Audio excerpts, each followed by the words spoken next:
CBS 뉴스는 CBS 홈페이지 cbs.co.kr이나 노코뉴스 홈페이지 노코뉴스.co.kr, 스마트폰 애플리케이션과 팟캐스트를 통해 다시 보고 들으실 수 있습니다. 이어서 부산 소식입니다. 부산교정시설입지선정위원회가 부산교도소와 부산구치소를 강서구로 통합 이전하는 안을 권고했습니다. 강서구는 즉각 반발하고 나섰습니다. 박중석 기자입니다. 부산시의 위임을 받은 교정시설입지선정위원회는 오늘 기자회견을 열고 부산교도소와 부산구치소를 강서구 대저동으로 통합 이전하는 안을 권고했습니다. 강서구 대저동에 있는 부산교도소와 사상구 주례동에 위치한 부산구치소 등 지역 내 교정시설을 강서구 남해고속도로 북쪽 40만 제곱미터 부지로 통합 이전하라는 겁니다. 입지선정위는 시민 여론조사와 수기 토론회를 토대로 숙고한 끝에 이 같은 결론을 내렸다고 설명했습니다. 서희택 입지선정위 위원장입니다. 우리 위원회는 시민 여론조사와 수기 토론을 기초로 하여 심사숙고한 끝에 정책 공관을 제안했습니다.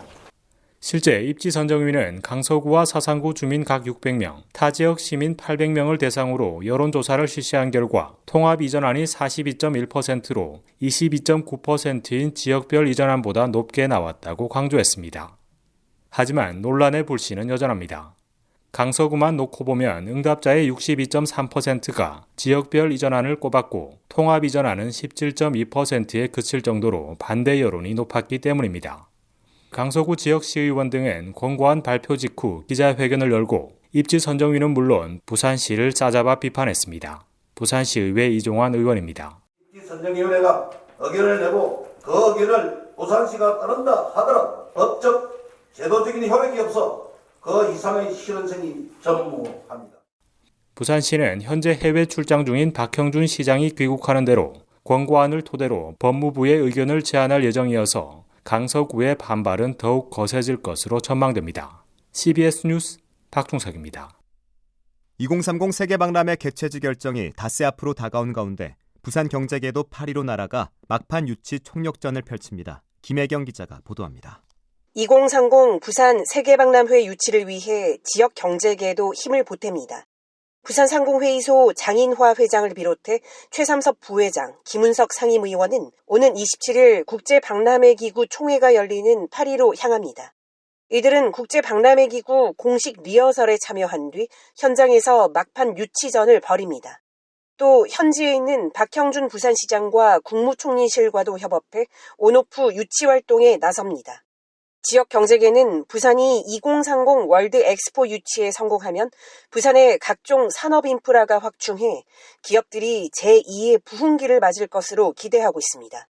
특히 가덕 신공항과 북항 재개발 2단계, 복합 리조트 건설 추진에도 속도가 붙으면서 지역 경제에 활력이 돌 것으로 내다봤습니다. 장인화 부산상공회의소 회장입니다. 이제 우리에게 남은 마지막 미션은 BI 총회장에서 개최지로 부산이라는 이름이 울려 퍼지도록 하는 것인 만큼 지역 경제계는 가지고 있는 모든 역량을 쏟아붓는다는 각오로 끝까지 유치 활동에 최선을 다하겠습니다.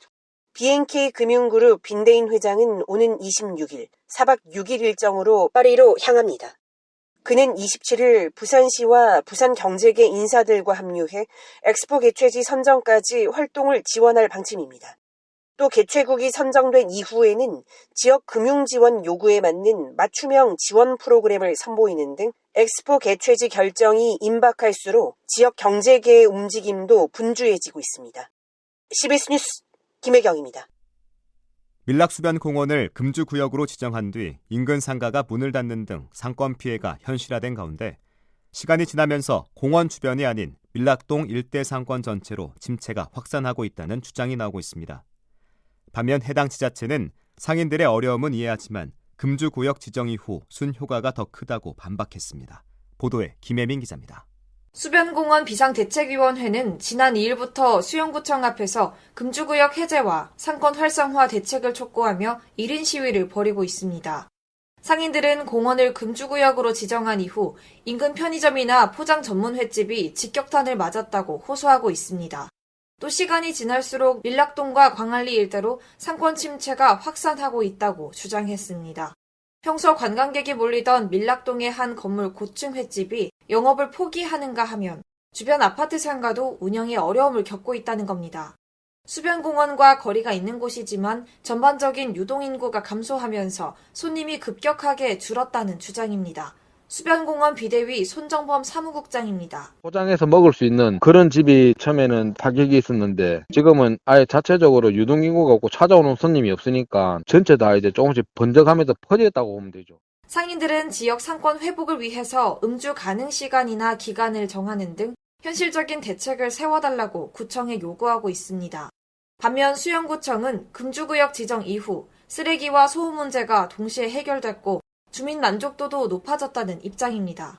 다만 상인들의 어려움은 이해한다며 상권 활성화 방안을 찾고 있다고 설명했습니다. 한편 밀락수변공원은 전국적인 야경명소로 유명세를 탔지만 새벽까지 술판이 이어지며 각종 소음과 쓰레기, 크고 작은 범죄 문제가 끊이지 않았고 결국 지난 7월 음주 금지구역으로 지정됐습니다. CBS 뉴스 김혜민입니다. 대입 수학 능력 시험 가채점 분석 결과 부산 지역 수험생들은 국어와 수학 영역을 다소 어려워했던 것으로 나타났으며 영어의 경우 1등급 비율이 소폭 감소한 것으로 나타났습니다. 부산시 교육청 학력개발원 부산진학지원단은 오늘 부산 지역 99개교 13,453명에 대한 2024학년도 대학 수학 능력 시험 가채점 분석 결과를 공개했습니다. 가채점 분석 결과 국어 영역과 수학 영역은 지난해 수능에 비해 체감 난도가 높았던 것으로 나타났으며 영어 영역은 90점 이상 1등급의 비율이 소폭 감소했습니다.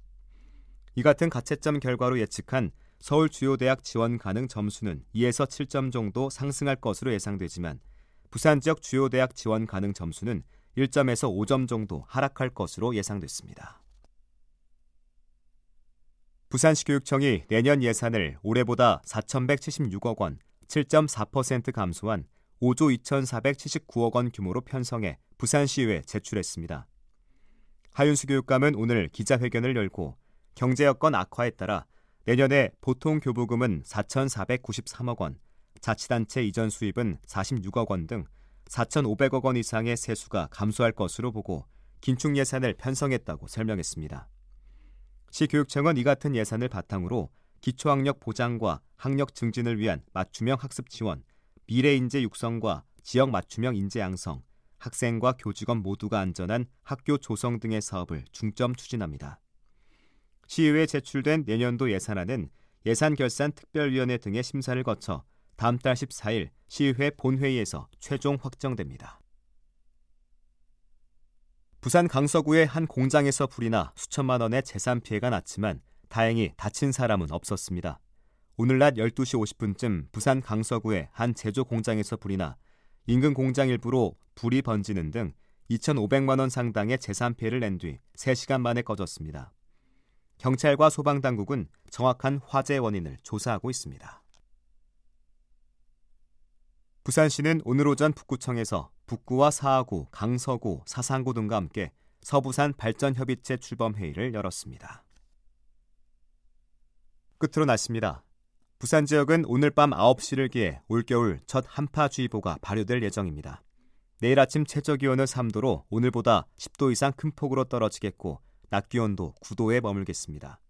기상청은 한파에 바람도 강하게 불어 체감기온은 더욱 낮겠다며 건강관리에 유의할 것을 당부했습니다. 부산의 현재 기온 18.7도, 습도는 49%입니다.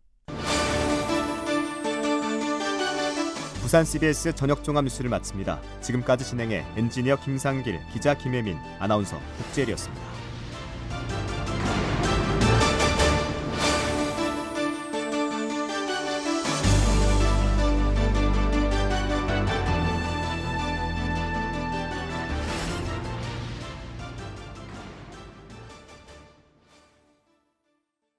CBS